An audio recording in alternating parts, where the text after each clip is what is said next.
Hello everyone, welcome to CodeFrag channel.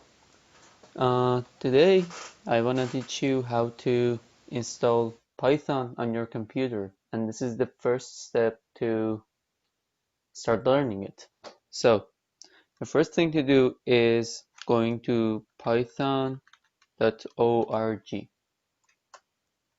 Okay, so it brings the official Python website for you where you have all this stuff. Okay, we don't care about any of them yet. Just to go to the downloads tab and we will look for the newest version of Python here. So it's Python 3.9.0. I don't have Python 3.9, but like it's a good one. So I mean like the newer the better.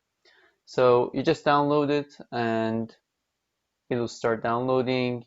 When it finishes, you can just open it and like maybe something like this will pop up. So like this is for saying that your computer has not checked for virus and it's a warning. So you don't need to care about it, just ignore it because like it's safe.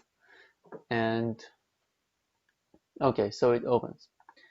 And if like you're administrator user, so just press install now.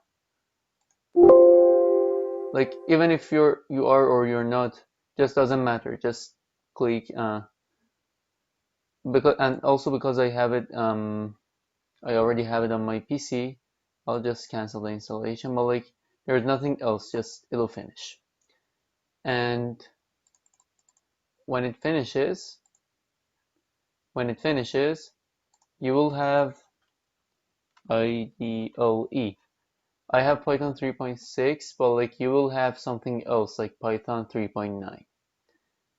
But like the version, like just make sure you don't get Python 2 point something, which is already uh, like it's different. But like Python 3.4, 3.6, 3.8, 3.9, they're no different. So like just you can use any of them. And okay, you have your IDLE. Just congratulations. You made your first step. And like I hope I will see you in the next videos and goodbye.